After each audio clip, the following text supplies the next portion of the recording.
Hey guys, it's Kumar. This week we have a special guest. His name is Henry Albert. He's really a wealth of knowledge.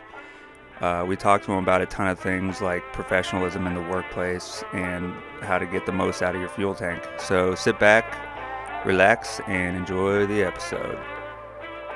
From Rendezvous, Wyoming to Hartville, Ohio. From Romance, Arizona to Darling Township, Minnesota. Let's ride. We want to ride shotgun with you for the next hour, talking trucking with Deaton and Doty. How's it going, everyone? Howdy. Doing great, Russ. Doing great. Cool. Today on the show, we've got Ray. Where are you at, Ray? Nashville, Tennessee. Nashville. AKA Nashville. Jim Mackey. Jim, you still at home? I'm outside of Fort Worth right now. Fort Worth. This is Valentine. Kevin, where are you at? Coming into Savannah, Georgia. Kevin's in Savannah. Nate, did Nate make it on? Yep, I'm in Atlanta. Atlanta. Enjoying the traffic? Yeah, traffic. Not necessarily new. Thirsty in Atlanta. And Lee will be joining us shortly. Here in the studio, we've got our producer Zach Kern. Yo. We've got with the news Ian Dunlap, Hello. and always present and famous Kumar. Hello. There's our cop. And Christian Sneed, as always, from Roanoke, and the original Florida man, Mike Doty. How you doing, fellas? Yeah. And don't forget Joel with the sports. And Lee popped in. And Lee made it finally. Nice to have you, Lee. Where you at? I'm in Pascagoula, Mississippi. Pascagoula. Oh yeah, he's doing Speaking the of portage. Yeah. Get on that. So today on the show, guys, as you can see on screen, we have a special guest with us. I got to talk to him a few months ago. Henry Albert, very intelligent with fuel mileage. He just threw a wealth of knowledge at me when I talked to him on the phone. I was really impressed. I met him through Christian. Christian introduced us, and I got to talk to him on the phone, like I said. Henry owns Albert Transport, Inc. He also does a blog, and he's part of Freightliner Team Run Smart. All the way from Carnesville, Georgia, where you see him sitting right now, trying to get some service on the truck with the tie. Henry Albert. Welcome, Henry. Good to be here, Russ. Thanks for having me. Yeah, it's great.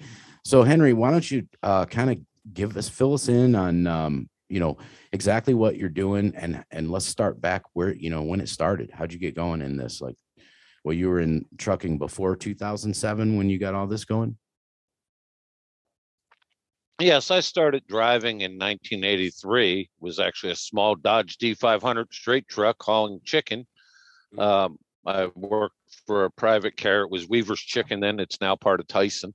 Then I raced stock cars at the time, and after winning a championship, I went to try my luck down in the Carolinas in NASCAR and got a job at another private carrier for Grinnell Supply Sales. And in 1996, I bought my first truck of my own. I bought a brand new 96 Freightliner FLD 120 70-inch mid-roof and went flatbed operating on my own authority right out of the box. So it's a little bit of an odd career path that I never actually drove for a trucking company. Mm-hmm. I drove for all private carriers, which gave me a different mindset. Part of that led to the tie later on. But when I worked at Weaver's, one of the things they taught us, we saw the customers more often than any of their salespeople did. So therefore, they considered us to be their most important salespeople. Later on in life, I took that same philosophy to Grinnell. And on my routes, our salesmen were spread pretty thin. And I started asking when I was making deliveries if I could take along samples of new products and showing them to the customers. Also, that built my routes up that I was busier in, which made me make more money too. Later on, that we got so busy that the salespeople were actually coming in off the road to help us load the trucks. And if we weren't busy and our truck wasn't full and we knew where we were running, us as drivers would call every customer along the line, which we had built relationships with, and said, hey, do you need anything? Because the truck's coming by you anyway. And that always ended up filling out our truck. So learning that whole teamwork and customer service working for a private carrier gave me a little bit of a different mindset on that. Later on life, was at a trucking museum with a business friend of mine, and they had a timeline on the wall. And somewhere between the 1940s and the 1950s, they had it that the average over-the-road driver's wages were right behind that of a doctor and a lawyer, $2,000. Now, mind you, today that would be closer to the price of a Chevy Cruze or something like that, but still the gap has gotten wider. And down the line a little bit farther, they had a mannequin there in the uniform of that era. And he looked at me, he says, well, you don't make what they did then, but you also don't look like they did. And I said, all right, well, that's fair. He says, then he started riding me a little bit because I had decent uniforms. I buy all my uniforms from Dickies, but I get the button-down collar, dress shirt, but it's really just a work shirt. And he says, you got nice uniforms. He says, why don't you add a tie to it? Well, I was a flatbed carrier at the time running the Northeast. And I said, they're going to laugh me out of the house, right? And he kept riding me on. He says, you got a thick enough skin. Why don't you try it? Well, I did. And to my surprise, the reaction from the customers was phenomenal. It ended up being a door opener. I'm sure. One of the first experiences was I was at the steel place in Baltimore. And I had just acquired them as a customer through the place not as a customer. Their customer was hiring me to haul out of there. And I got there and I slept there the night and I got up in the morning and this is a place that's bars on the windows and all that deal, right? Yeah. And I walked over when the car pulled in, it was the guy that ran the place. He says, can I help you? I said, well, yeah, I'm here to pick up a load. He says, you're a driver? I said, well, yeah. He says, well, we don't I thought I was sharp. Excuse me, though. I thought I was sharp. I'd put a nice clean golf shirt on when I walked in to check in at shippers and receivers. So then I get to talking with him a little bit, and he invites me in for coffee. Well, I didn't think nothing of it, so I went and got some coffee with him. I used their bathroom. I came back out. Well, at this point, there's 3 other trucks out in the lot, and I go walking over by them. We're just waiting for them to open, and they says, "They let you in the office? They don't let anybody in the office." Well, that was kind of cool, right? So then the next thing I know, what it really did was start a conversation that wouldn't have started otherwise. And it gave me a chance to present myself and my business. Well, then he wanted me to haul to all sorts of other customers for them from that. And the other part was when I deliver to a place, I could count on it. The person that owned the place, ran the place, or was in charge of something would always come over and have a conversation with me, which usually would lead to them, well, we need to get you set up with so-and-so hauling into here. Well, when it's their customer wanting to use you, that gives you the upper hand a little bit on the rate. Yeah. And in the first year of doing that, I can directly attribute $30,000 of additional income without driving any more miles to wearing a tie. Yeah. That's cool. The old saying, Henry, perception is reality. I mean, it is. That goes along with exactly what you're talking about, because you're the face of, whoever you're working for or with or yourself, when you walk in there with a tie. I think that's really impressive.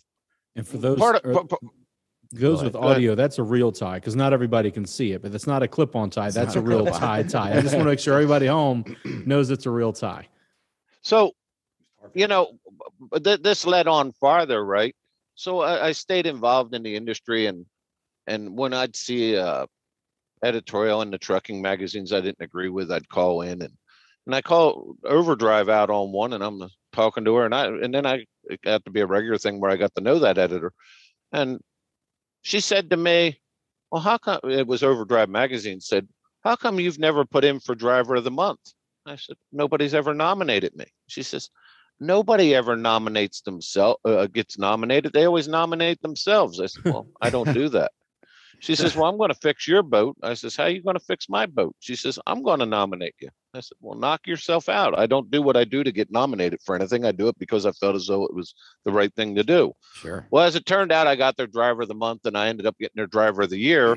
Then they took me to the Mid-America Truck Show, and they were parading me around to all their advertisers. And finally, that night, we went to a bowling party, and they introduced me to the vice president of marketing for Freightliner.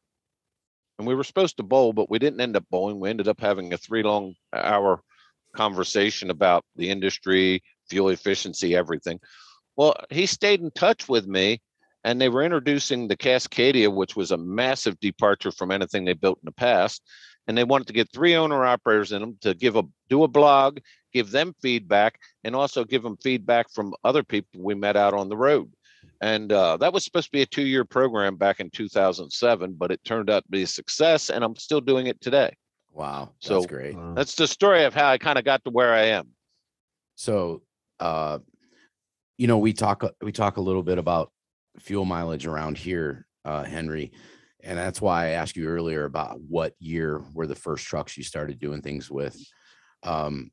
So give us a little idea on some of the, whatever years you want to pick, but some of the things that you've learned over time with fuel mileage and how to get the most optimal fuel mileage out of these trucks. Well, I mean, the first thing you do is when you're studying aerodynamics, obviously don't drive faster than you ever need to get there. If 60 is going to get me there and they're going to be closed when I get there and I'm going to be sitting there for 12 hours, why am I hurrying to get there? Right. That's an easy one, right? When you're studying what you're doing aerodynamics, when I was a flatbed operator and I ran flatbed at Grinnell, and for the 2 years prior to me getting in my own truck, I really had a changed mindset. I was always nice to people's equipment, but I started really driving their equipment like it was my own. And when I say like it was my own, I started tracking the fuel mileage, the tire wear, the maintenance intervals, what the cost on all that would be. So I ran their truck like it was my business. So I had numbers to go with. Right. And learning aerodynamics with flatbed is fantastic because you really start to learn how you change the load on the trailer massively affects your fuel mileage. So one of the things I discovered there was that having a spread axle is like the most detrimental thing you can do to your operation. I also discovered that a spread axle compared to a sliding tandem, the operating cost difference in 5 years on fuel mileage and tire wear was making it that my trailer was free in 5 years. Wow. And because of having a slider instead of the spread, I was able to load for aerodynamics better. So like when I hauled a 36-foot load of wallboard, everybody loaded it up in stacks of 6, then 5 in the middle, then 6 at the tail, and they put it in the middle of the trailer on these spreads. I started a foot from the front of my trailer and ran the tandem all the way front. But I also loaded it 665, so it tapered down like a boat tail or like a raindrop. So the air would flow right over it instead of getting caught Right. in the middle. Yeah. And switching directions when I hauled shingles out of Jessup, Maryland. Not Jessup, Maryland, Frederick, Maryland. They always put the odd bundle of shingles in the middle of the trailer. Well, that makes it like you're pulling doubles. Why do I want to break the air again? I always put the odd one at the back. And to learn that, I made my own scales for the truck, which was simply by putting a Schrader valve on my airbags. Mm-hmm. And I used a digital tire gauge. Once I found out where 34,000 pounds was, I could tell where I weighed, and get that load on there just right. Then when I switched over to pulling a dry van, when I started doing this with Freightliner Team Run Smart, that opened up a whole different era. But knowing what I did, I tried to keep my wheelbase as short as I could. My trailer gap, I tried to keep in the 18-inch range from the end of my cab extender to the trailer. I put a nose cone on the trailer, side skirted it. My side skirts I currently have start ahead of my landing gear and go all the way to the rear ICC bumper. So it's like Back to the Future stuff. Like everybody's like, well, I'm too old school for that. I'm like, think of it as wheel skirts on a 57 Cadillac. That's right. That's great. So I have the whole thing all skirted in, how you pick your drivetrain. So many people on their gearing and all, they'll say to me, well, how does it pull going up a hill? Why do you care how it pulls going up a hill? When you think about this, so I used to race stock cars, and it's not who's fastest into the turn, off the turn, through the middle, or down the straightaway. It's who can do all them things overall the fastest. So if you just pick one, you're missing the other. So if you make the truck that it'll pull like crazy up every hill, that means you got too many horses in the barn for the rest of your work, right? Right. So And the last I looked at our country, the majority of it's flat. And wherever it's not flat, half of that's downhill. So what percentage of our day could possibly be going uphill? And why do we pay so much attention to it other than it's the most memorable? That's a great point. Yeah. Yeah. So between that and looking at things like the simple ones, if it kills bugs or it gets dirty, it's costing you fuel. The bugs is easy, right? They get dirty. Everywhere the truck gets really dirty is a high vacuum area. So like the back of my cab, it's amazing with how I have this set up with the nose cone, the tight trailer gap, the aerodynamics of the truck. The back of my cab stays cleaner than the sides of my truck. And you know, the back of a cab usually gets the most dirty, right? Mm-hmm. Because there's a big vacuum there. I don't have that vacuum anymore. You know, there's simple things like on the fuel mileage side, driving like you got a raw egg between your foot and the throttle. Yeah, that's all good stuff. There's people that talk about managing momentum, right? Mm-hmm. And managing momentums, that's a good step in the right direction usually, but not really. What I learned, and especially since I got exposed to a lot of engineers at Detroit and everything else, I started really looking at it in a whole different way than managing momentum. A really good fuel mileage driver's job is to manage heat. Everything that makes heat on a truck. If you have a tire that's low, it generates more heat in the sidewall. That heat originated out of the fuel tank. If you run right up to a stoplight and hit the brakes harder, the heat that came out of those brakes, it originally came from your fuel tank. You're converting it into kinetic energy. So if you really start thinking about it in the manner of, I want to get from point A to point B and create as little heat as possible, it not only changes your mindset, but it changes many things of how you would do things. So typically for guys that are running, let's just say that don't have the skirts or don't have it, and I know it's going to depend on how a truck's geared and that's, but typically for the newer trucks, what should guys be seeing out of the fuel mileage, or what are you getting out of your truck for fuel mileage? So I haven't been in this one long that I'm in it, but my previous one, my lifetime average, and mind you, I run speeds up to 75 mile an hour in Texas. The lifetime average Freightliner Cascadia, that was a 17 Cascadia, 400 down sped, 1750 foot-pounds of torque at 975, DT12 automated manual transmission, and a 2.16 rear axle ratio with active lube management, which that's how far they've gone. They're actually controlling how the lube hits the ring and pinion gear. You know, you think that's simple, right? But if you're on wet roads, it uses more fuel, right? Why? Because you're driving through a liquid, right? If you hit a puddle, you feel it slow you down, right?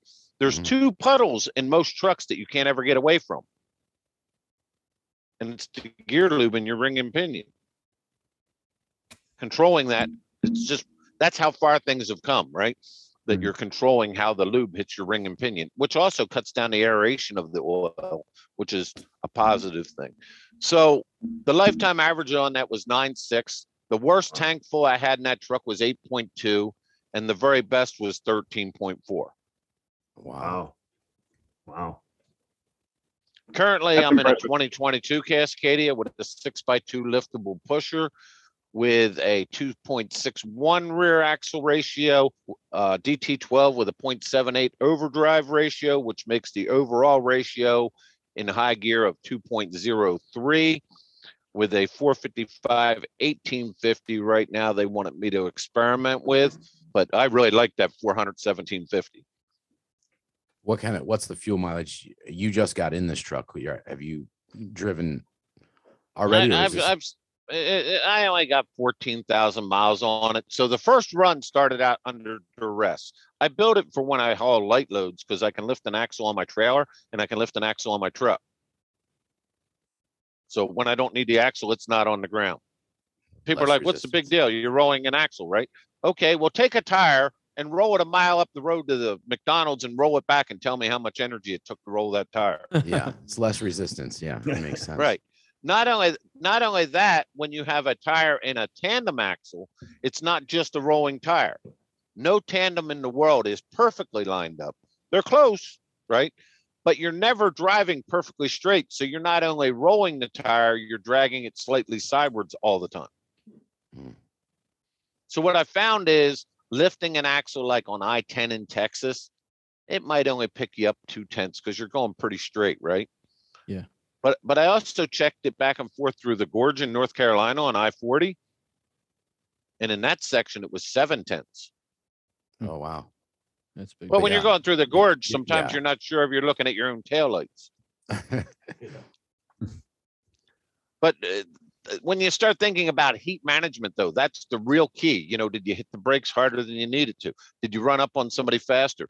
Driving the new trucks, they're altogether different. The parties in the basement. It used to be when all the power was up in the high RPMs.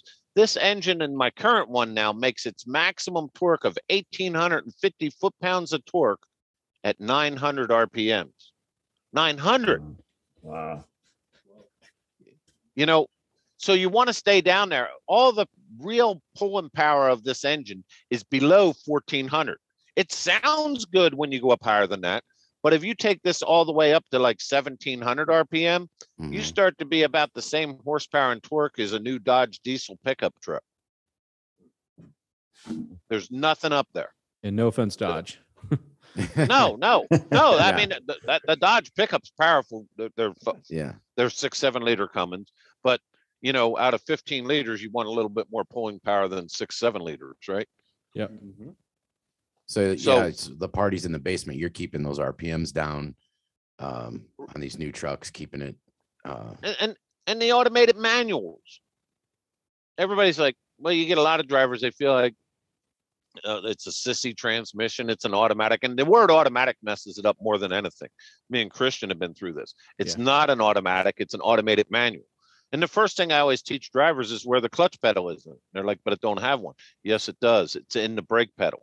It's a pneumatic throw-up bearing controlled by the brake pedal.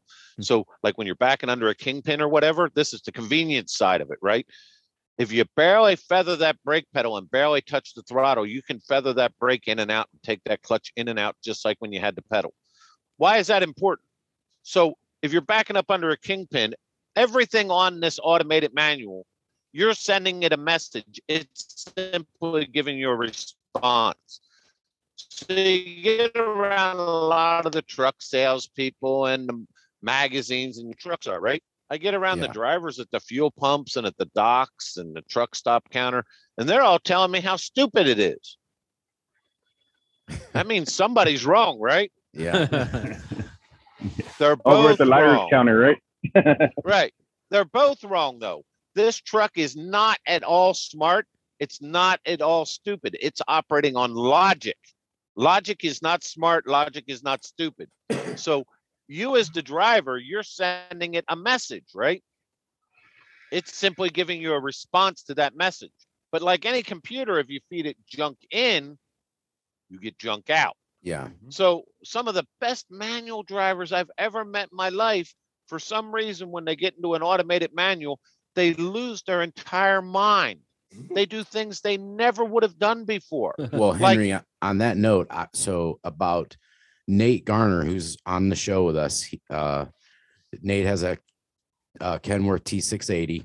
When we bought the truck and Nate bought it off of me, he's on our fleet. I flew down and picked it up at the dealer in Texas, and I took it out for about a month and drove it and checked it out. And I kind of missed the road, so I hit it back up again.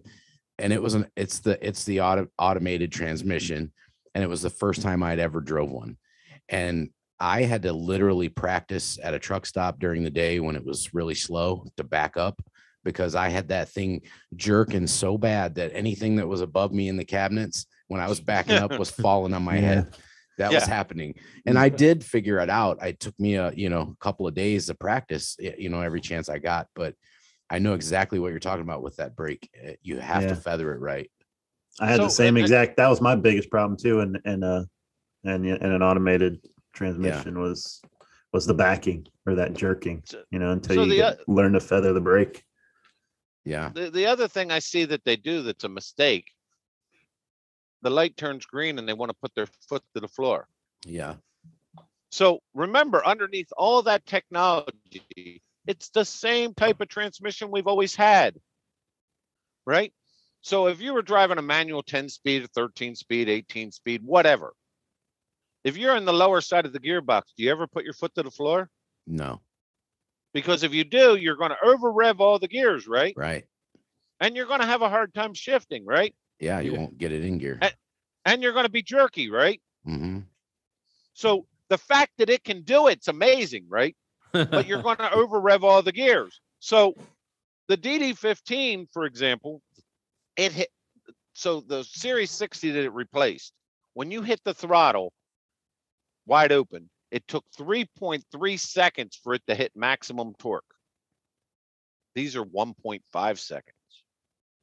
So you just need to tap that fuel. Just so you ease into it, right? Yeah. So if you see that tack racing towards 1400, that it's going to go past it, you barely lift up on your pedal. Don't lift all the way, because remember I said messages, right? Yeah, so if you lift all the way off, the message you send is I want to slow down. It's going to hold that gear.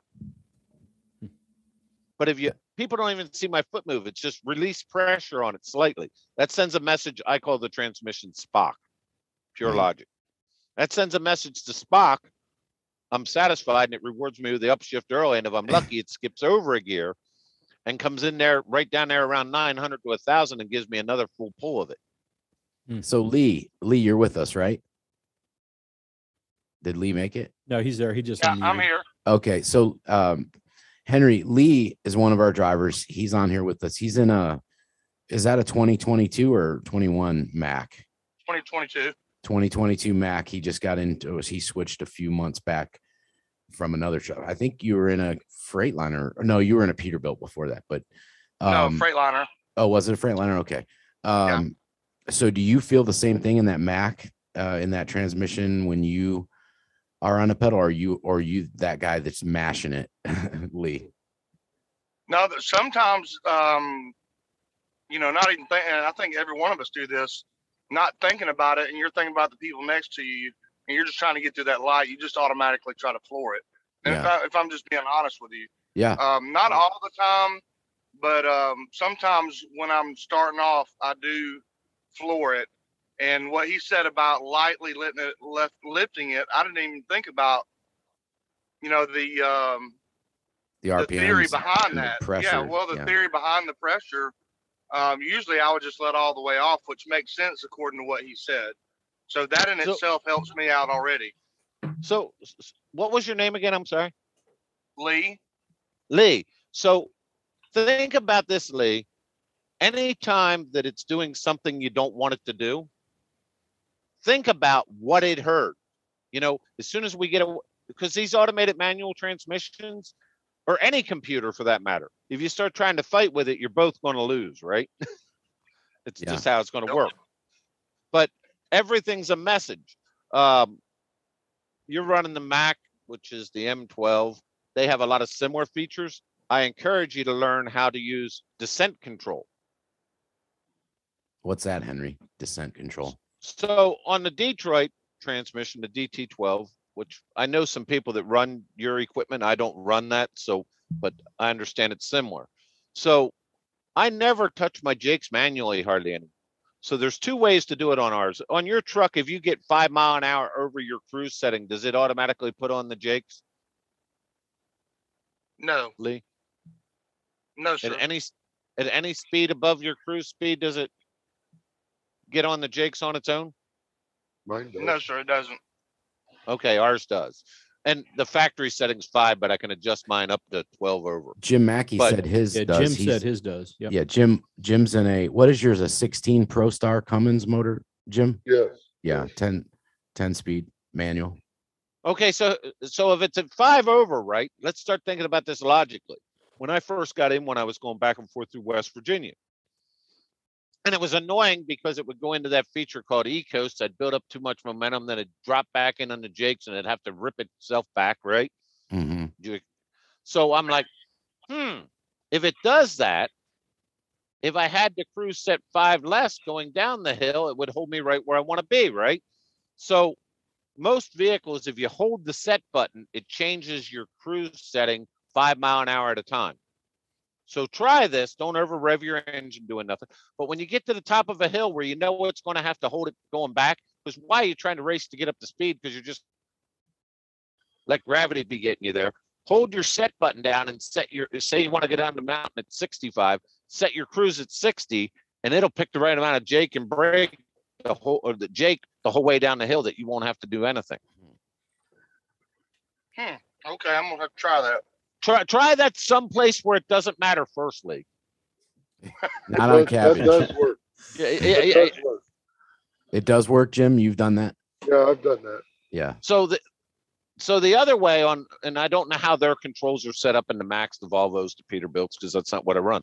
So say I'm on a mountain like Black Mountain, and it's 35 mile an hour going down it there on 40 in North Carolina. When I'm up there at the stop sign and reading about where all the runaway ramps are and all that I've seen a million times, I pull my jake into the first position.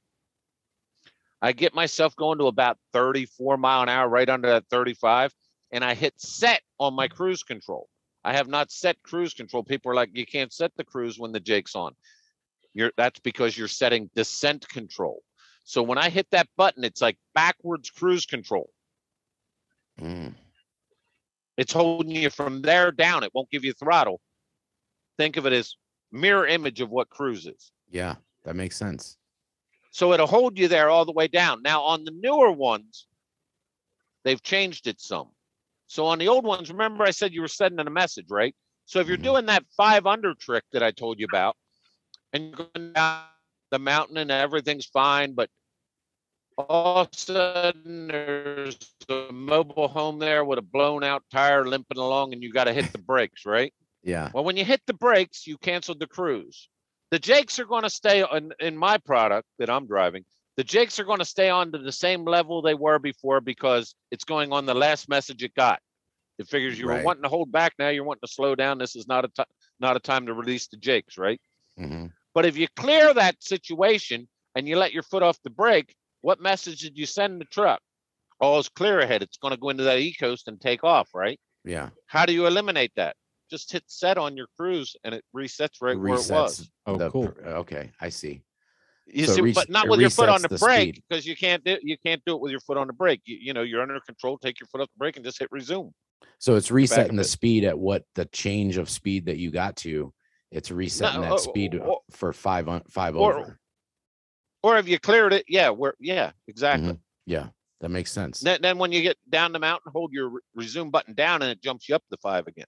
Yeah. Now on the newer Detroit product, because of that, and because some people didn't understand the message that they were sending, and then they'd be like, "Oh, the truck's running away with me. It's dangerous." No, you just didn't know what it's supposed to do, right? Which wasn't the driver's fault or the equipment's fault. It was lack of knowledge. Yep. So on the newer Detroit product, if I put my foot on the brake and I slowed all the way down to 10 mile an hour, the jakes are going to stay on like they were and everything. But when I take my foot off the brake, it reset itself at 10. To get it back to move up, I got to either tap my resume button or hold it down, and it goes 5 mile an hour increments back up to where I was. I got you. Does that make so? It does make sense. Everything about it's logic, right? We were talking about fuel mileage, but the first part is understanding the truck and enjoying it before you can ever drive it for fuel mileage. Because if you're aggravated with it, it's hard to get fuel mileage, right? Yeah. Yeah. So there's bad habits that the automated manuals have, and not as bad as they were at the beginning. And I shouldn't even say it was bad then because it wasn't. So Spock, as I call the transmissions, pure logic once again. So ours goes into E-coast anytime you don't need the engine above 45 mile an hour. Below 45, you're usually slowing to go downtown so it holds it in gear, right? Mm-hmm. So you're coming up on a traffic light, you're below 45, you put the brakes on to slow down, but the light's up there a piece and you're trying to ease in there because if you're a good fuel mileage driver, you're trying to preserve your momentum and not come to a complete stop, right? Right. So the clutch is engaged. The momentum of the truck's turning the engine over. The fuel shut off from the engine. All Spock knows is nobody's getting hurt. Spock doesn't care. Spock doesn't know that we're going to accelerate, we're going to stop, we're going to turn. Spock has not a clue. All Spock knows from the information Spock has, nobody's getting hurt. So it's liable to lay up there in 7th or 8th gear. Now you got the driver behind the wheel. Well, I'm driving one of the new automatics. They're not. It's an automated. And they got a chip on their shoulder that I don't need to do nothing because I'm driving one of the new sissy transmission, blah, blah, blah, right? Mind you, that technology came out of Formula One racing. That's not too sissy doing 200-mile-an-hour inches off the ground. But anyway, so they're doing nothing, right? You know, you're coming up on that light and you get that sixth sense the light's about to turn green, right? But you still did nothing, and that thing's laying up there in 7th or 8th gear. And the light turns green, you jump on the throttle, and the pedal goes dead. Then they're calling back to the mechanics at the shop. The truck hesitated on me in the middle of an intersection. This darn thing's going to get me killed. What they described did happen. But why did it happen? If you did that in a manual and left it up in 7th or 8th gear and lollygagged into the light like that, what would you be doing in the middle of that intersection? You'd be stalled. Changing gears. You'd be looking for a gear, right? Yeah. What do you think this transmission has to do at that point? So he didn't send the message to the transmit to Spock. Would he give a little love tap? Yes. Yeah. So there's a couple of things you can do. You see that light's getting ready to turn green. You see the nice indicator on your dash saying you're up in a tall gear. Just tap the throttle once, and that sends a message to Spock. Hey, we're getting ready to take off. It finds the right gear ahead of time, and you never go through that. Oh, wow. Yeah. It's that easy. But Spock needed to have a message. Yeah. I'm giving a message, Captain. Yeah. I know exactly what he's talking about. When I was in one of those Peterbilts, I can remember that happening quite a bit, you know, and I didn't think there was anything wrong with the truck. I knew it was just something that that was happening that I didn't know what was happening. But yeah, I've had that happen to where you're coming in and I didn't even think to check what gear it's in. Cause again, you know, it's an automatic, you know, so yeah. I thought I just hit the gas and it goes, you know, but I have had that exact thing happen. Punch it, nothing, you know, nothing. Yeah. So it's go ahead. Go ahead, Jim. This is Jim Mackey, Henry. He's been on the road for about 45 years, Jim? 40. 40. Sorry. Yeah. Wow. I am. Yeah. But long enough to know better, right? Well, it should. But anyway, I can remember driving one time an automated transmission, and it was one of the first ones in an international. Okay. And I drove that for 6-7 months. And you know what? I was so happy to get back into a stick. Mm-hmm. But if I would have had the knowledge that you are giving me now that I could have applied at that time, I might have liked it. Exactly. But nobody told me anything except for, you're going to love this transmission. You don't have to throw that stick around and all that and everything. But you know what? I totally hated it. And for $49.99 a month at Albert Transport, we can provide this to you on a regular basis. No. What's funny, you know? So you've been driving 40 years, right? Yeah. And all of us, you know, I'm trying not to be as I start to get older, be that person. Back in my day, you know, we used to be able to work on cars. Yeah. What we forget about them is we had to work on them all the time. Yeah. But you know.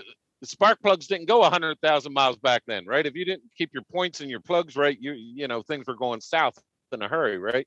But I want you to imagine the person who invented the pneumatic tire, which, by the way, was a veterinarian named E.F. Dunlop in Scotland.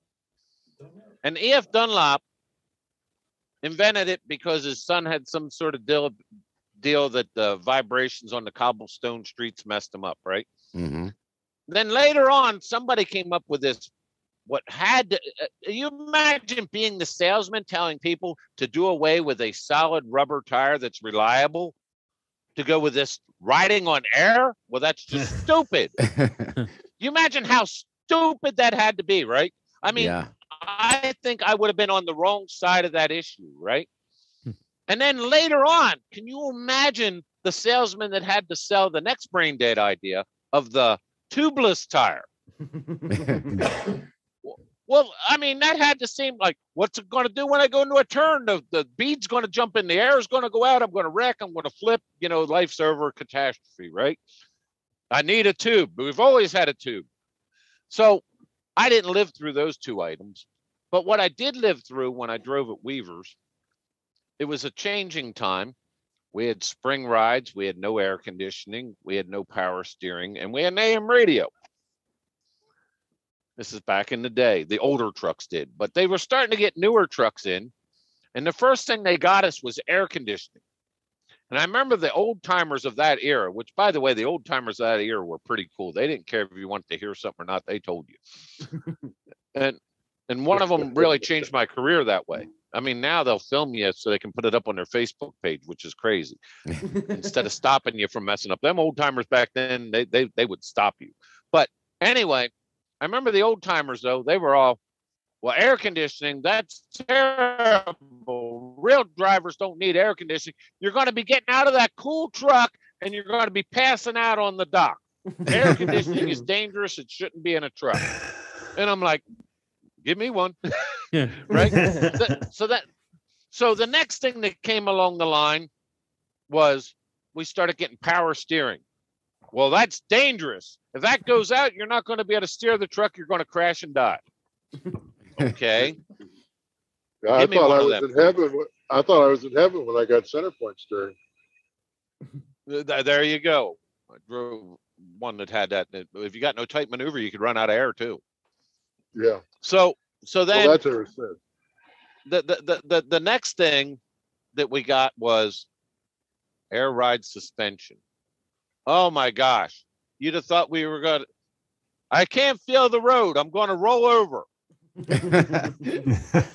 Now, the reason I bring that up is try to get a driver to drive without those three things now. Right. Oh, yeah, for sure. This automated manual transmission is just the next step. I remember him saying, oh, well, now that they have power steering, anybody can drive one of these trucks. So we started something, Henry, last week. We're going through the history of trucking, and it's funny you brought that up because we did, Kumar, what'd we do till 1924? Yeah, I think last week. We're doing it every couple of weeks, every other episode, but that was the last thing we left off on when you started on the pneumatic tires. I think that was in 1924. Yep. Yeah. That was really good. Imagine how dumb an idea that was. Because so I got to do blogs for Freightliner, so you get to research stuff. The first standard equipped pneumatic tire vehicle in the United States was the Model T. Yeah. And to tell you how brain dead of an idea that everybody could have made it look like they were right, what I read in research was the average time between having to service the tire in some manner was 30 miles. Which 30 miles is pretty good trip in a Model T. Yeah. And servicing a tire was as simple as getting out the air pump and putting air in it. But yeah. That solid tire, it never go flat. Now we're going right back to solid the tires. reason I say that when we said what with this new technology that comes out, right? Yeah. It's different. Drivers, so people are, you're afraid of it. And people don't like change. Well, hey, I think I took a lot of pride that I could drive a non-synchronized transmission, right? Not everybody can do that. And so drivers get a little chip on their shoulder that this skill set that they have that separates them from the regular pedestrian civilian, right? Oh my gosh, anybody's going to be able to do my job now, right? And then they start hearing these statements in the magazine that it makes a bad driver better. Oh my gosh, that's a terrible statement. And I hate that statement. You know why I don't like that statement? For two reasons. The first one is it's true. And the second one is I'm a driver. And when I say that, so let's go to where this technology all comes from, whether it's ABS brakes, radial tires, disc brakes, the fly-by-wire engines, the automated manual transmissions. overhead cams, fuel injection, turbochargers, all that technology comes out of racing. Because I like NASCAR better, but Formula One's where technology is, right? Mm-hmm. Does it make a bad driver better? I know it does, because if you go back 20, 25 years ago, the horsepower was videos about the same as it is now. There we go. But the cars are faster. So that means technology made the last place driver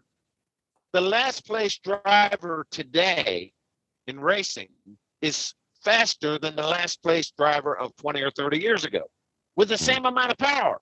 So technology made a bad driver better. But you know what? The last of today, still both last place.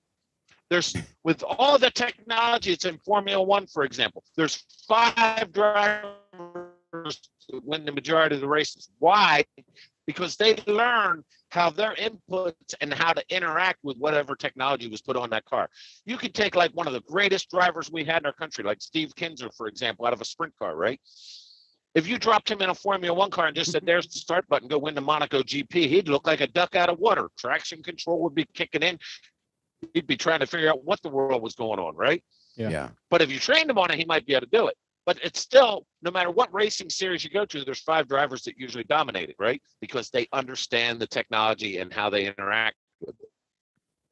So that's what makes a driver, you know, like you said, in these automated transmission, it's understanding and knowing, and it's the knowledge how to, you know, to communicate with the truck and the transmission. And Russ, that when we met up, Henry and I first met up after the NASTA equipment, he said there's a couple things that you do in a truck. He said one of it's habits, right? It's where do you park? If you find a parking spot at the bottom of a hill and you start up that morning and you don't have, you know, and you're at the bottom of the gearbox and you've got to climb out of that hill, as opposed to finding a fuel station at the top of the hill where you don't have to use that fuel, you know, from a dead stop. Mm-hmm. He talked about progressive shifting at the time, you know, how you shift with progressive shifting, you know, making sure, I believe he said that when your tires run down, use them all the way to the end, because the really good fuel mileage is seconds there. And I believe you did something. Didn't you do something crazy when we were talking last time? You had mentioned that you had welded the gutter, the back door gutter, put a flap over it for aerodynamics. I covered the rain gutter on the back of the trailer, which is now an option on Great Dane, Utility, and Wabash to have a reefer style roof with no rain gutter. Yeah. I had also moved the license plate where it was on a Utility hanging down right below the taillights. Turns out that's $600 to $700 a year with fuel. It's $3.70 a gallon to have your license plate hanging there.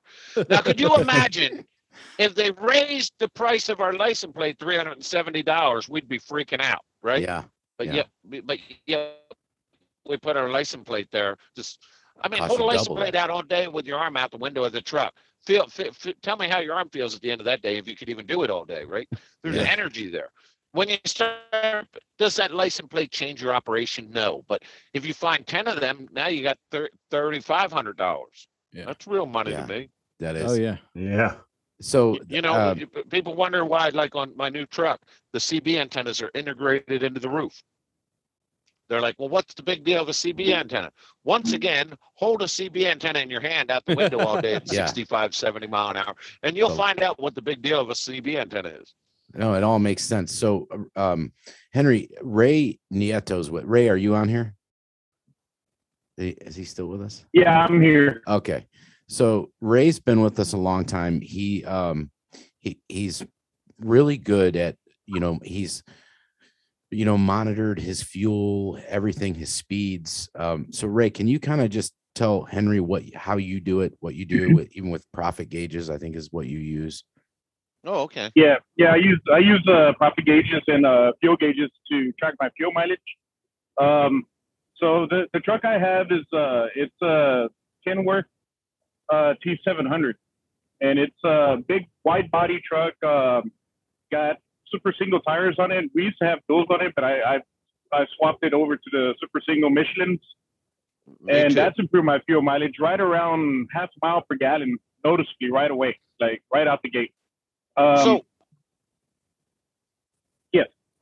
While you're on the wide base single, which are wide base singles, by the way, not super singles. Super singles are what they use in front of a dump truck, but everybody wants to call them super singles. But neither here nor there. So that's fun for me at the shows because I have people come up to me that tell me I don't like them super singles. I said, me neither. I have wide base singles. But anyway, but that being said, think about this on the tires, and we're thinking about heat management, right? Yeah. And to me, that's an important one. I mean, we'll get down all sorts of rabbit holes if you don't mind. So the wide base single tire compared to a set of duals is 162 pounds per axle lighter. Yes. Okay. So we'll just make it 150 number. So 300 pounds just for the drives. If you did the truck and the trailer, it's 600 pounds, right? So now a wheel and a tire is special important because it's not only weight that you're not moving, because people are like, well, what's the big deal if I carry an extra to McDonald's and back and tell me how much energy it took? You'll know, right? But would you put a 600-pound flywheel behind your engine? Because it's rotating weight as well. And that same rotating weight, your brakes got to stop. Would you put a 600-pound flywheel? Now, the next thing is from ride quality, your shocks do not control the truck. They control the axle and everything below it. Unsprung weight, as they call it in racing. So in racing, I mean, if you can find weight anywhere, you get rid of it. If you can find unsprung weight, it makes the vehicle handle way differently. And if you can find rotating weight, it really helps you on your acceleration and deceleration. And a wide base single tire does all three of them, and I can't figure out why every freaking truck in the nation isn't on them. Yeah, a lot of people don't like them. I always get the argument, well, if you have a blowout, you're stuck on the side of the road. And I get that, but I can say one thing though. I've never really had a blowout because, in my opinion, the biggest reason why you have blowouts on duals in the first place is because most drivers are lazy or can't reach the inside tire. You get different tire pressures creating heat while you're driving down the road. Low pressure. So do you run a tire monitor? No, I don't, but I do check them frequently. Yeah. That being said, I was the same person, right? I was that rainbow-colored unicorn that nobody sees checking their tires at the truck stop. But that being said, you can run over a nail going out of the parking lot, right? For right around $300, you can see what your pressures are all day long. I will turn my phone around. You'll be able to see mine. This thing constantly cycles around all day long and tells me all my tire pressures and my temperature. Along with that, I carry a tire plug kit in case I have a problem right out on the road and an air hose. Yeah. So by doing that, I will never run a tire low because the second it starts leaking, you're on it. I'm on it. So what got me over that, I became the person with the wide base single tire on the side of the road. And it was exactly 5 miles out of the truck stop. And I had just checked my tires that morning, but I ran over a bolt on the way out that I didn't see.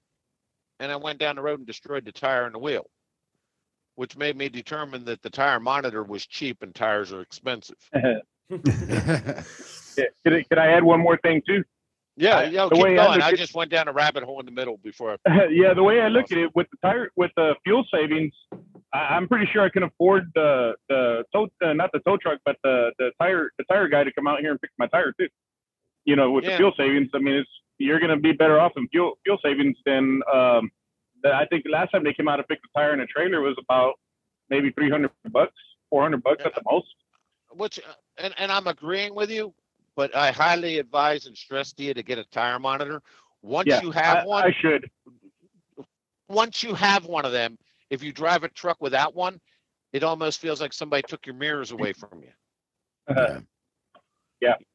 Every little thing you have. Hey, Russ, I think I know the next giveaway we're going to have for our contest. It's going to be a set of tire monitors. There you go. Right. I'm telling you that the tire monitors are money in the bank because tires and fuel are expensive. And if you're running wide base singles, you can outfit a truck right in around 300, 350. I'm running the Tire View by PSI. And they're about $350. Okay. Yeah. Yeah. Yeah. Yes. Other than that, it will save a tire somewhere along the line. Yeah. Right.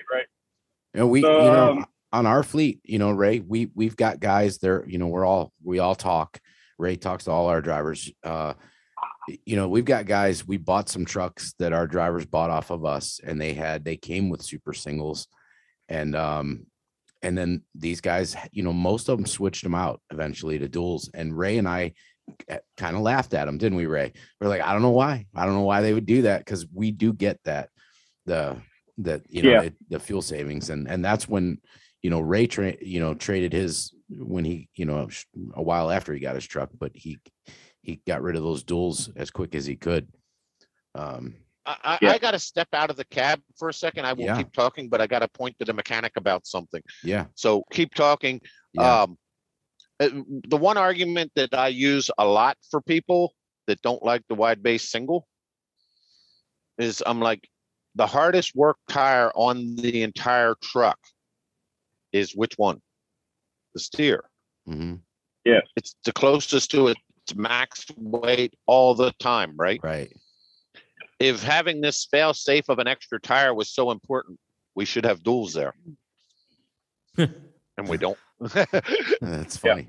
Yeah. And I can't wait for the wide base steer tire.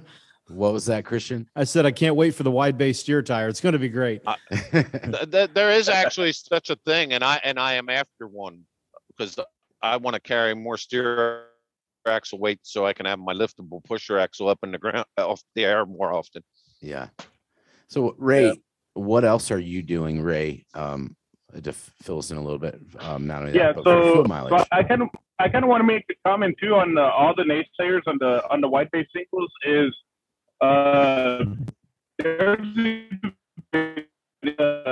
hold on, Ray. Everybody's dragging today a little bit, and they show. Okay. I think we lost you, Ray. You got to. Is it? I could hear him. Oh, okay. I'm still here. Okay, go ahead. Say that again. I didn't hear you. Yeah, I can hear you fine now. Yeah. Okay, so yeah, what I was saying is that for a lot of people, a lot of the naysayers out there in the wide base singles, there's a YouTube video that you can look for, and it's the Michelin proving grounds for the wide base single tires, and they can make a comparison between the duals and the super singles, and the duals lose every single challenge that they did, and they're all Michelin tires. I just say check out that video before you fully decide to roll it out, and use the calculator to show what your savings will be too as well, Ray. They have a calculator there where you can put any brand of tire in, and they have the rolling resistance to all of them.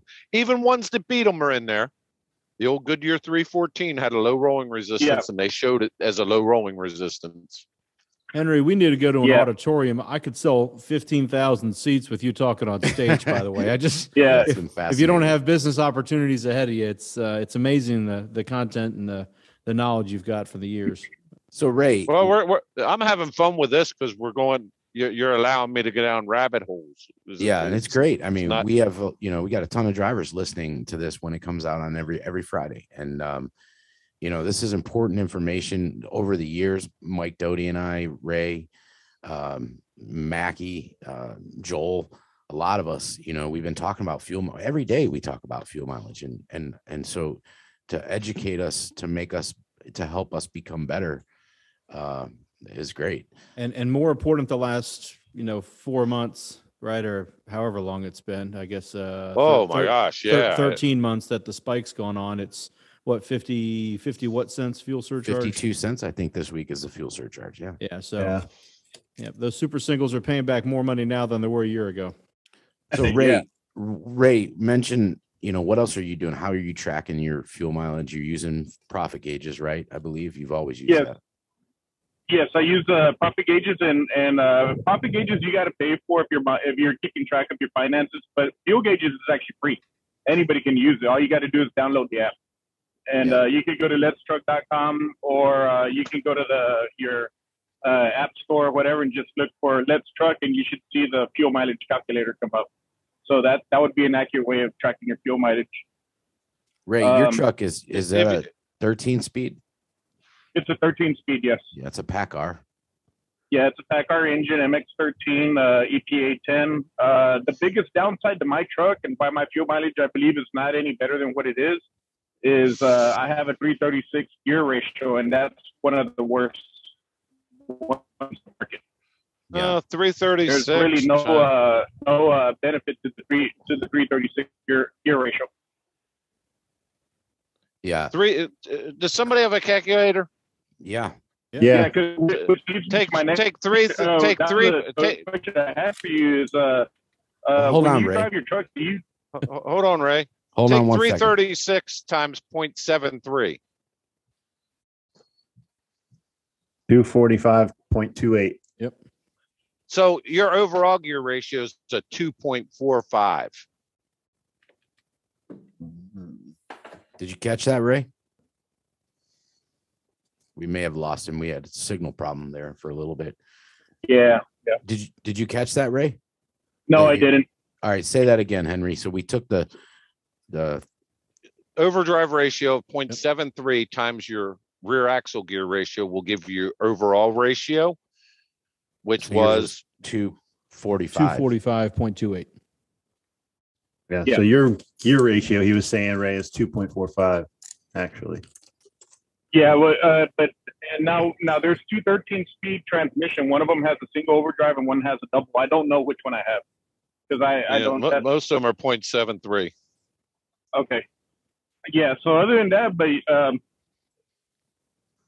that was one of the problems that I had is because I wanted to kind of gear my next truck into a gear where I can drive it in direct, right around 65 to 68 miles an hour, somewhere around there. And thinking that would work. And I have another truck, and that one's geared with 308s at the rear end, and it's on an 18-speed transmission. Wow, that's geared real tall. How's that one do? 308 times 0.73. What would that be overall? You got that, Mike or Christian? That's 224.84. Okay, you're right up there with the direct drive people because 223s are popular. My last truck was 216s. This one's 2.03 overall. Yeah, so my driver says he can run 75 miles an hour because it's governed at 75. So he can run 75 miles an hour at 1,350 RPMs. Yeah, that's about right because I'm like 13 and a quarter. Yeah. So Ray's truck just crossed 1 million miles, Henry. What year is it, Ray? It's a 2013. 13. Yeah. Kenworth 2700 with a PACCAR engine, the EPA 10. The microfiltration too, right? Yeah. Yes, I got a OPS bypass filtration system on it. Very good. I ran a bypass on an old Series 60 that I ran to 915 when I traded it in. Yeah. And thank God, so far, knock on wood, all of my oil samples have been showing clean. Like if you just poured the oil straight out the bottle. Yep. It's amazing what you can do. I wanted to do that on this one, but my oil change intervals on this one, if you're above 7 miles to the gallon, the oil change interval, if you're running FA4 oil, is every 75,000 miles to begin with. So the savings wasn't there anymore. Oh, wow. Yeah. The savings are there. They just gave them to you up front. Well, I mean, the savings of putting a bypass wasn't on there. Right. I got you. Just I'll use this as a humor. Yeah. Yeah. The other thing I have is a feed air filter as well. Washable filter. You can take it off like a K&N and clean it up and put it right back in. Oil it up and put it back in. So air filters is a funny subject. Ray, you're taking me down rabbit holes. Let's go. Let's ride. Let's do it. That's right, man. That's right. So I was at Louisville and I forget which one of them, the air filter manufacturers was there. And I was talking to him and I was trying to figure out about when I should be changing my air filter. Because I was never seeing the fuel mileage drop from changing it, or when I changed the air filter, my fuel mileage wasn't jumping up. And he says, how often are you changing it? Well, back then I was doing it every 6 months about 60,000 miles. He says, well, you're changing it way too often. I says, what? He says, what's your restriction gauge saying? I said, well, it never says anything. I'm not even sure if it works. He says, well, test it to see if it works. Put a vacuum gauge on it and make sure it works. He says, if your fuel mileage is not suffering and your restriction gauge isn't showing a problem, don't change your air filter. And I just said, what? So on my last truck, I had ran the one air filter to 250,000 miles. My fuel mileage hadn't changed. And I had it in getting serviced. And I wasn't there, and they changed the air filter on it. And I came back and had a new air filter, and I'm like, why do I have a new air filter? They said, well, it looked dirty. I said, it looked dirty. I says, so you can tell how it flows by looking at it. They ended up giving me the new air filter free because I didn't want a new air filter, right? Yeah. I was actually curious to see how far it was going to go. But the thing I learned from the air filter manufacturer was the dirtier a filter gets, it works better. The better it filters. Better filters, yeah. I've heard Ray say that before, and I didn't believe him. I'm gonna be honest. So a brand new air filter, the pores are the biggest that they can be, right? And the more that gets in them, the smaller the pore gets. So it starts filtering better. I mean, a completely blocked filter that wouldn't let anything through is a real effective filter. It just don't let any air in, right? Yeah. So I found that to be just a money-saving tip that, and he shared with me that there was some cement company out in Arizona that was having to rebuild their engines prematurely because they were putting air filters on way too often, and it was letting silica through to wear out the cylinders in their engines. Oh. Yeah, now that you mentioned that, there's also another thing you can prove that by looking at oil samples. Every time you send in an oil sample, if you mark down when you put a new filter on, your silicon levels are going to be higher on the oil sample, which is dirt. Sure. Yeah, your silicon levels would be higher because the dirt levels are higher because your filter's brand new and it's not filtering as good. And when the filter's older, got like 60,000 miles on it, your silicon levels are a lot lower. There you go. There's the proof in the pudding, right? Yeah. Yeah. And I show you all my oil samples, Russell. I sent them to you before, and you can see that in there. Yeah, he emails me when he gets his oil samples back. He emails me the results too. And can I ask a question about air filters? Jim Mackey, go ahead. Okay. Well, we used to check air filters by shining a light through it from the inside out. And when you couldn't see the light, that meant you needed to change your filter. Is that still true in what you're saying? No, go by the restriction gauge and your fuel mileage. And as Ray brought up, your oil sample. Okay. Especially with the new cartridge type filters, you can't do that anymore. Yeah. Well, I still have a round filter on this truck, but the other truck has a cartridge filter. Right. That cartridge filter got a lot of surface area in it that you can't see. You know, the other one, it's that way. I'm surprised how many people change their Davco fuel filter every time they change their oil. And you're supposed to change it when it gets to the top. I had one that was on 2 years. What is correct? All the way to the top of the fishbowl, or like right around the paper? Everybody always tells me if it touches the paper, then you're done. No, they got a mark on it up at the top.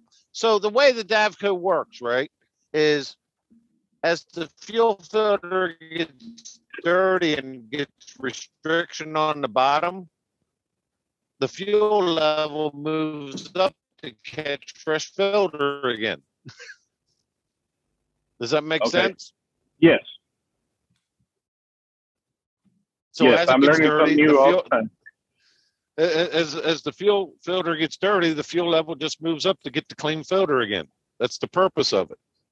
Oh, Same way, like on a Detroit DD15, for example, the filter on the engine, if you have a Davco, the recommended change on that is every 100,000 miles. Well, those filters are expensive.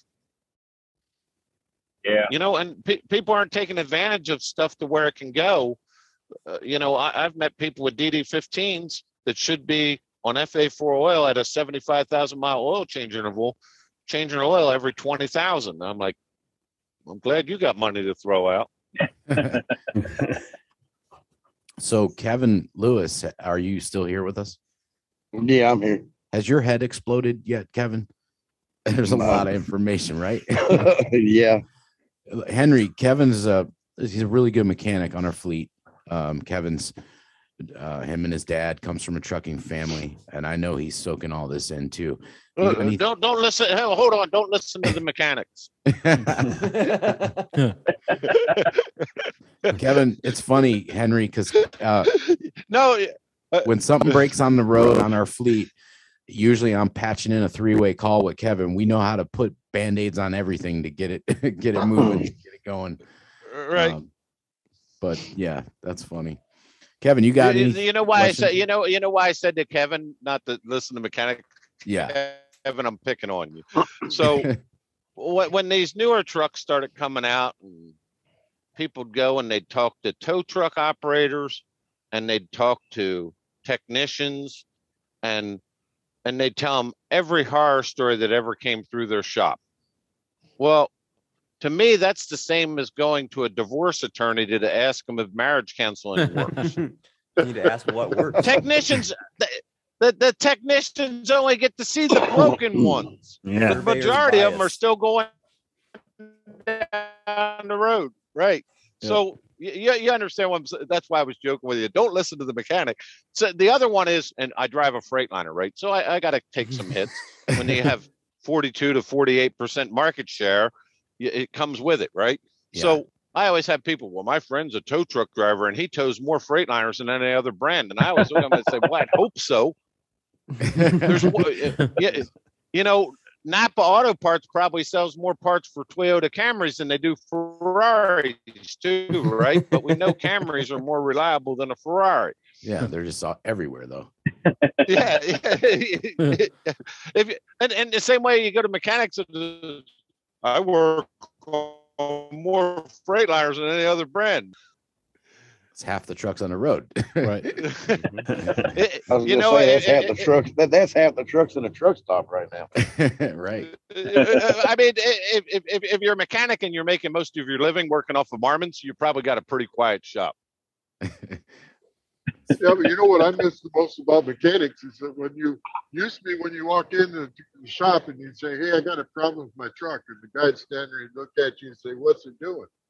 And you tell him, he's okay, let's go out to the truck. And he'd walk out there and put his hand on the hood and listen to it and feel it. And he's okay, I know what the problem is. Now all the mechanics and the motors you got to hook it up to a damn computer just to see what's going on. You know, there's a nice thing about that though. If What's you that? have one that's good at that, it's just like it's not better or worse, it's just different. The nice, like my truck will send me an email what's wrong with it before I get to the shop. Wow. Yeah, okay. And it will also line me up with a shop that already has the parts. Wow. Which is also nice, right? And it'll also tell me if it's a problem that I don't need to worry about to the next service. It'll also tell me if it's a problem that's going to go away. I can't even get my truck on Facebook. but you know when we say it, things change, right? Yeah. I mean, you know, you used to be able to repair a magneto on an old car in your backyard, but now you just don't touch the ignition system for over 100,000 miles. Yeah, right? I mean, and I totally get what you're saying, Henry, and I get what you're saying, Jim.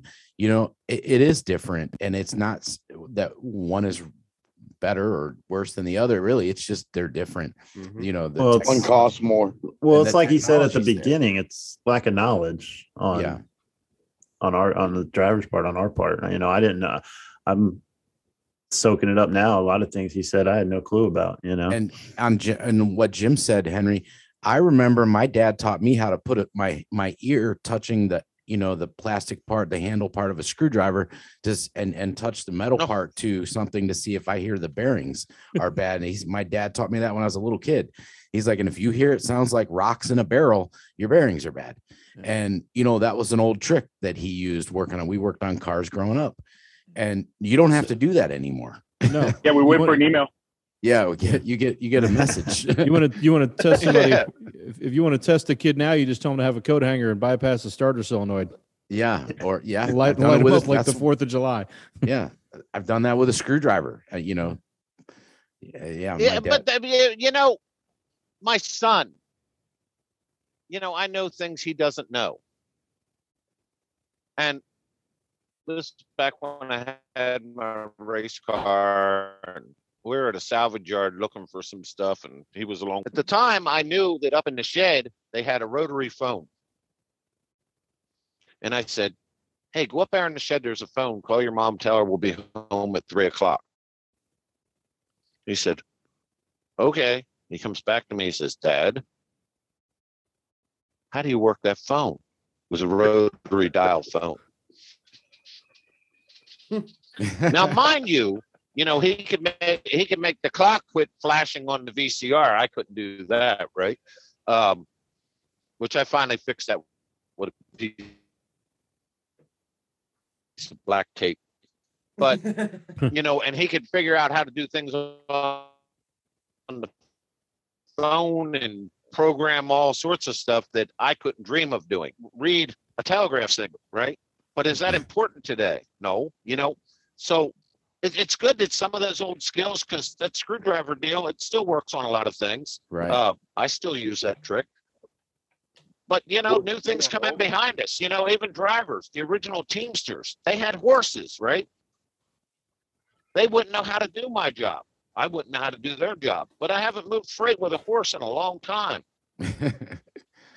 So, things change. It's, not better. In actual ways, it's better. I mean, I remember an older driver where when I was first getting started, and I used to run Carolinas to Philadelphia twice a week. And he says, I remember when it took us 2 and 3 days to get to Philadelphia from Charlotte in a truck. So it's a whole lot better. The first cross-country trip, we just talked about it last week in our history of trucking segment, took 91 days to get 6,000 pounds of olive oil, right, Kumar, to from the East Coast to California. From New York to San Francisco or something. Yep. I still wonder what they paid for that load. Yeah. What the load paid. Well, there's a lot of things that have come down in cost. We think they've gone higher, right? And I have a relationship with the tire manufacturers. And the funny thing is right now, tires have never been cheaper in the history of tires. And you're all going to say, what? Well, my last steer tires lasted me 282,000 miles. I remember when you didn't get anywhere near that amount of wear out of a tire. So if you divide it by the time you have it. Well, we've had five tire price increases in the last 12 months, so we might be catching up to that mileage pretty quickly. Well, yeah, the last 12 months have been rough on a lot of things that way. I just heard of a brand new dry van sung at the auction for $92,000. And I also just heard of one major carrier that's selling 9-year-old trailers for more than they paid for them. Yeah. So well, that's things are a little lopsided right now. That happened to us. So not trailers, but a few years ago from Truckworks, who we work with. That's the plate on my desk, Truckworks Kenworth. We bought more, but the first batch we bought 10 trucks, and they were used. They had 400,000 miles on them. And then fast forward to a few months ago, Brian, our rep down there, called me, Henry, and he said, Russ, do you want to sell me any of those Pro Stars back with the Cummins?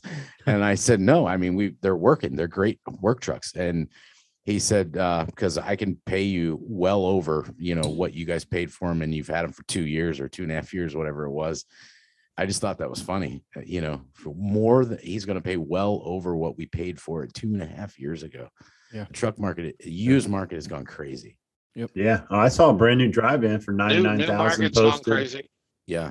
Yeah. I know. We ordered 6 new trucks for our fleet from Kenworth, and Brian, they'll be here in 2027. Right? Yeah. Brian told me I might see one this spring, but no promises. And we ordered these last year. It was a year ago. I might see one in the spring, maybe a couple in the summer. He goes, but you're not going to get 6. That's what he told me. He said, you might get 3. He goes, I can't guarantee anything. It's just, everybody's in the same boat. That's what it is. Yeah, it's rough. So while you're on that subject of the dealers and the OEMs, there's something I'd like to bring up that when we were talking about driver training and getting the most out of a truck, and I used to not think I needed to read an owner's manual because I know how to drive. I raced, I did this, I did that. And I learned a long time ago I was wrong. And in the case of Freightliner, and it works for Western Star too, there's an app that you can get for your phone. And it's called the Freightliner Smart Source app. And it's wonderful when you have that app. If you put the last 6 numbers of your VIN number in, you click on the menu and it has training, then you hit training, and it has training by VIN number. If you put in the last 6 digits of your VIN number, the training that will be there will be for that exact truck the way it was exactly ordered and outfitted. Who does that? So you're not looking at anything you don't need to, and you're also seeing what's right for that, because some of the technology is changing so fast that one model year to the next, you could have the wrong information. There's a lot of this stuff out on YouTube, and it's wonderful, but you don't know if it applies to your truck the way it was ordered and set up. But Who it's the did you say Freightliner does Smart that? Source app. This is Ian Dunlap. It's for Freightliner, but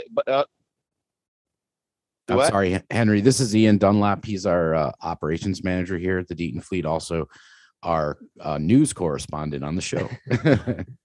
What were you saying, Ian? Oh, no, it's just Freightliner that does that, or Yeah, Freightliner Smart Source. Gotcha. Okay. Yeah, Smart Source app. And then the other OEMs might have something out there like that. I'm just most familiar with our product. Mm-hmm. I was shocked when I found out it worked on Western Star, which is our sister company, but that the Freightliner app works on training for a Western Star. Oh wow. Wow. Does that go for any year? I haven't tried it back all the way. I want to dig up one of these times the VIN number to my old 96 to put it in just to see, but I would imagine it doesn't go much beyond 2007. I'm guessing. I'm really guessing. I just have to have an old VIN number. You know, if you have an I've got some I can send you. Truck. I've got a 97 FLD I can send you. Well, there you go. Or get the app, because you got newer ones too. But there's really short snippets of training, and they're all short, couple-minute long videos. Mm-hmm. And what I'd encourage any carrier to do, because you tell the driver to watch them, and they, yeah, then it's gone, right? Have a quiz, and have the quiz be really fun, like something they had to watch the video to see, like the driver that was driving the truck, what color was his socks?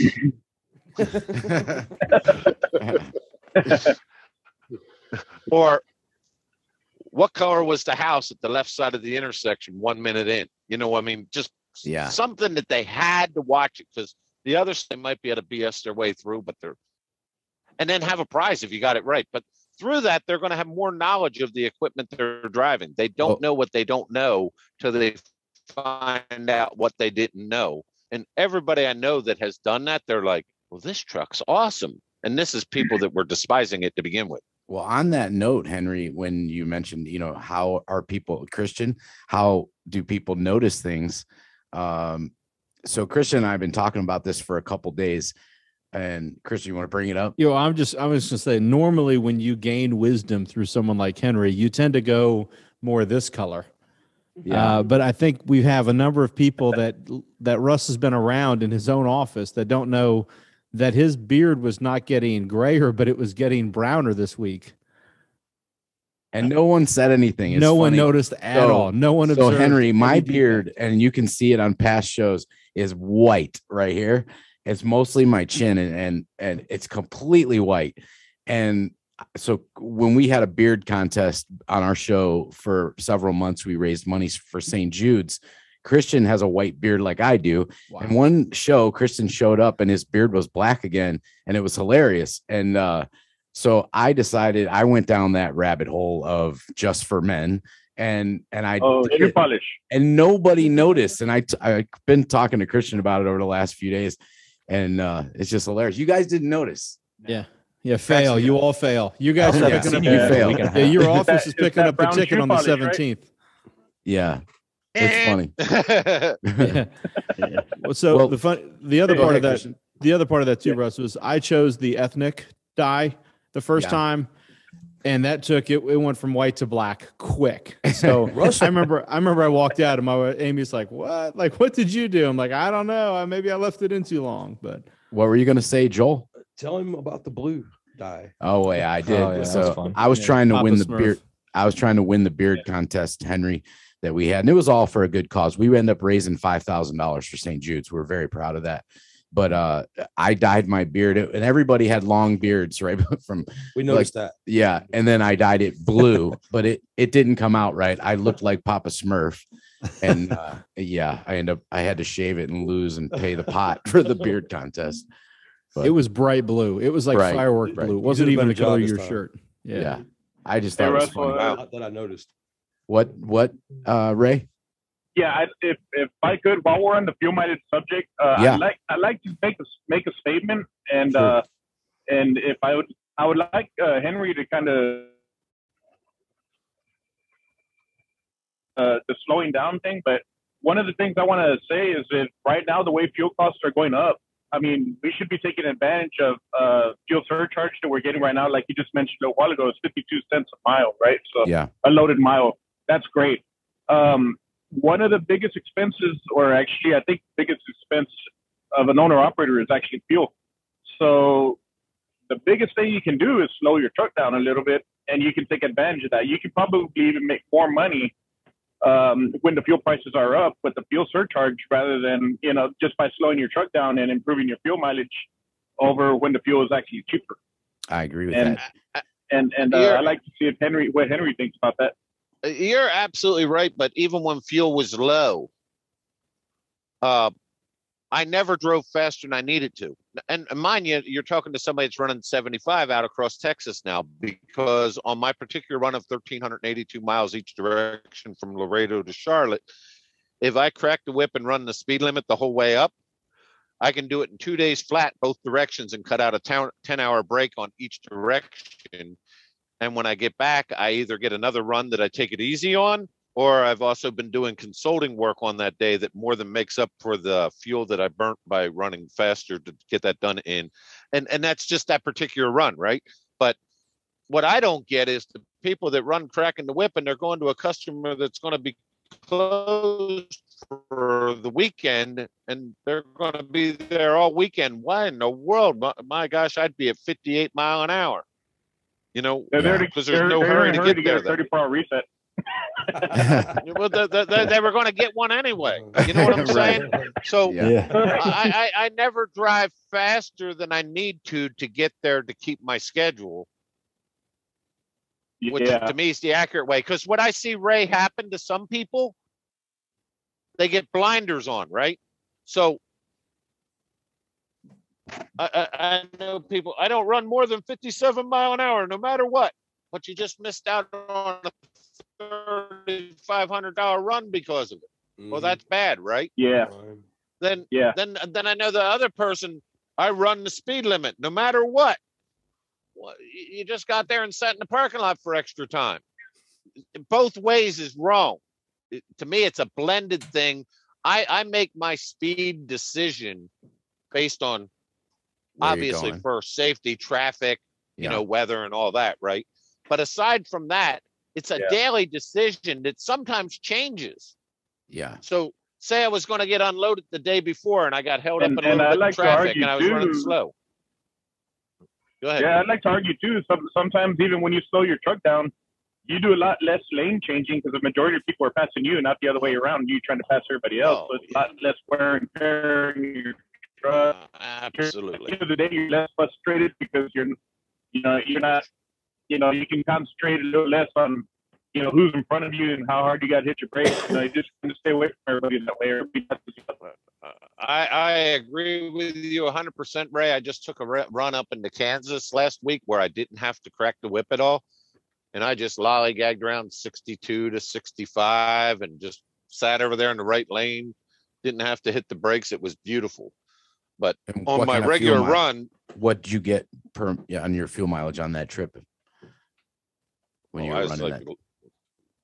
The one leg was 11 and a half and the other part I got into a snowstorm. So that wasn't that fantastic. I was only like 9 something. Oh, that's it. Yeah, that's great. I mean, I get upset if I dip into the 8s. You brought up a good point, and I was one of those guys when I was driving, when I was on the road, Henry.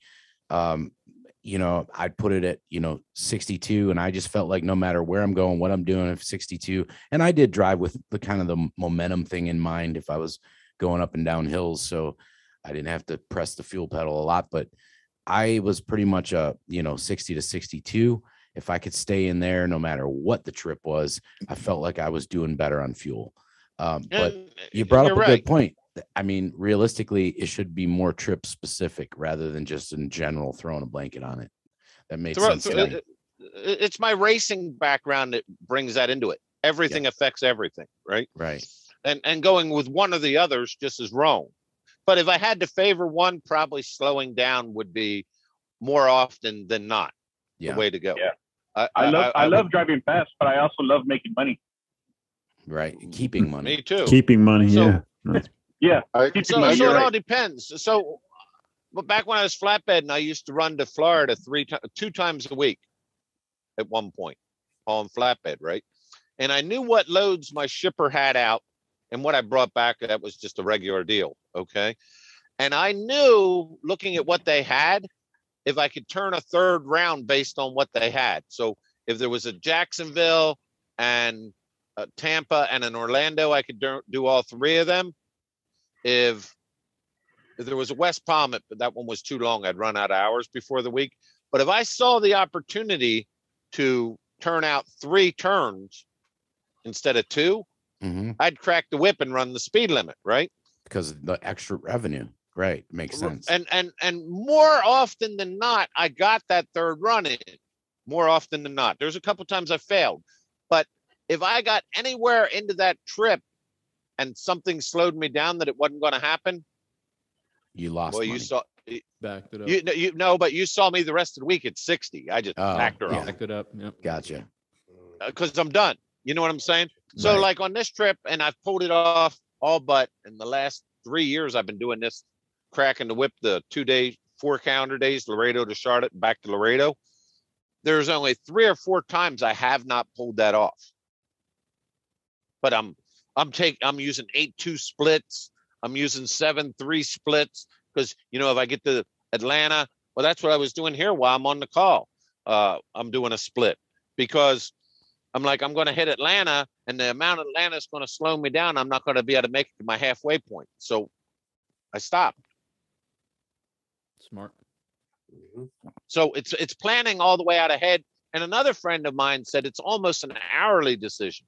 So say I was cruising along pretty easy, and the first half of the day I might crack the whip a little bit harder just to see where I am with things, not real hard. Yeah. And then all of a sudden I get into a traffic jam that holds me up an extra 15 minutes that was going to make the difference. Okay. Well, one, if it's going to make a customer happier, there's a certain value to that too, that you also got to figure into this as well. Right. And if it's one of them deals where you can get unloaded, reload it, and get moving again, that you're not going to be if you weren't, you can't make that back up in fuel on the other side of it. That, and same way, the other one that people don't equate enough into fuel mileage, and Ray started to touch a little bit on it, is the truck that does the best on the fuel always has the lowest, or generally, I shouldn't say always, because any truck can throw a connecting rod or whatever, right? But usually the truck that has the highest fuel mileage also usually has the lowest maintenance cost. Yeah, that goes hand in hand. Which means he gets a lot more inner tube time in his pool. So Ray, you talk about buying used trucks. And a friend of mine brought this up. It wasn't my original idea, but it was a good idea. So, when you look at the engine reports and you're trying to evaluate the truck and get an idea of what it is, right? Yeah. He doesn't necessarily look at how many hours the truck's run or how many miles it's run. He likes to see how many gallons of fuel went through it. Right. That measures how much work that truck has done. That makes sense. Yeah. Yeah. As just as a third one that I never thought of looking at how many gallons of fuel went through that truck. Yeah, that never crossed my neither. mind. Me neither. That's smart. That's good information. And I'm not going to lay claim to that one. That's one I heard from somebody else. I was like, yeah, that makes sense. Because I met an oil engineer, and he wishes that they would change the oil intervals from miles or hours to how many gallons of fuel were burnt. Yeah, that's crazy. Interesting. When you think about that, that's pretty. When you think about that, that's pretty accurate, though, isn't it? Yeah. I mean, Henry, you've touched on so many different things that we could just go down, from fuel filters to fuel mileage to, these, the automated trucks. Hey, Russ. Yeah. Hey, I'd like to see if it's all right with Henry, if he can join us back in 30 or 60 days and kind of cover some of what's moving in the industry as far as the Tesla truck. And I know Freightliner does it overseas and things like that. I think that's a great idea because we've been talking about it, Christian, on the show off and on for almost a year, what it's going to be like when we might see it. So if you're open to that, Henry, we'd love to have you back in a month or 2 or 3, whatever works for you. That'd be great. Yeah. And we can talk a little bit about that. Man, it's been, guys, what do you think? I mean, this has been really, really informative. And Henry, I got to say, you're not just informative, you're pretty entertaining too. I've enjoyed listening to you. Yeah. One thing, Freightliner needs to change their name to Team Run Smartest or Smarter. Team Run Smart doesn't seem like it captures everything here. Yeah. Yeah. Well, Henry, it's been a real interesting journey to go down. I bet what I've gotten to do with Freightliner. It's been super interesting. Do you stay on that Charlotte to Laredo? You don't go anywhere else? Is that pretty much what you do? That's my go-to route. I do a lot of shows for them. I also get out to a lot of fleets and do driver training for them different times. Sometimes salesmen from dealers want me to go out on sales calls with them occasionally. Yeah. And I'll take freight to other places to get there.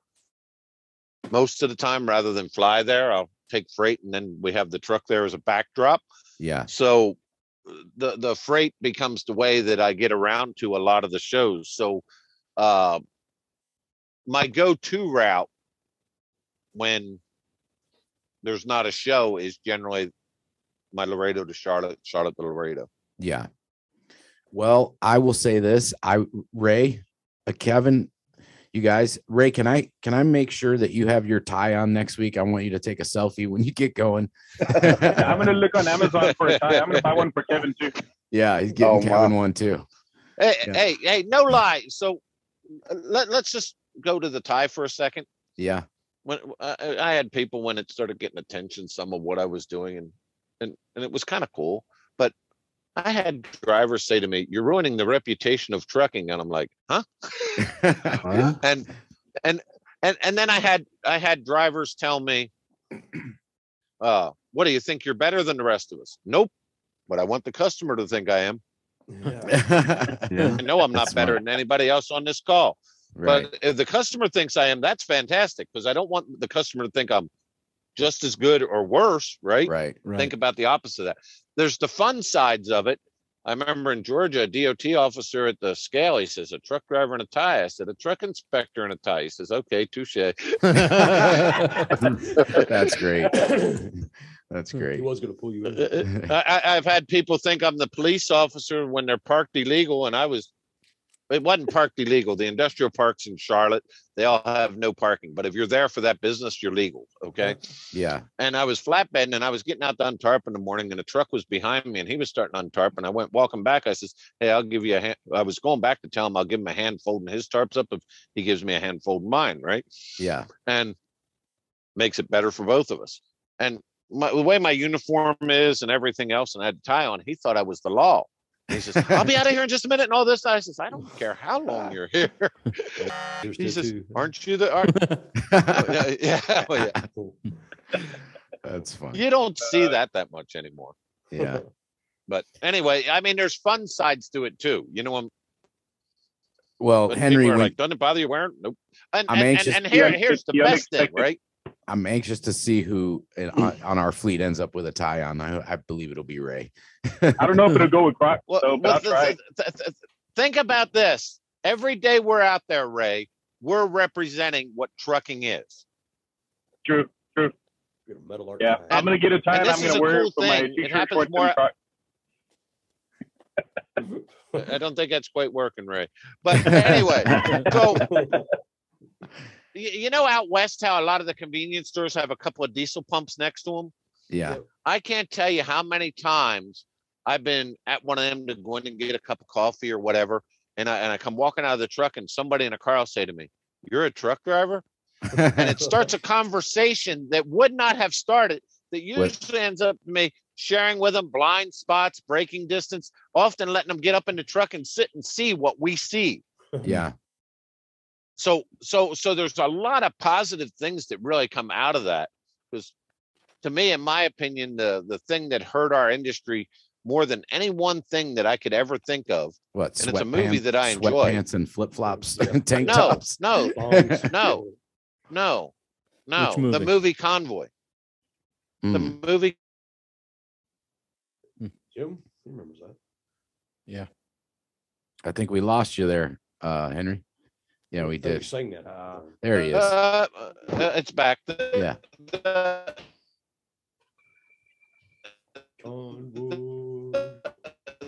The movie Convoy. Put it out. Yeah, we got it.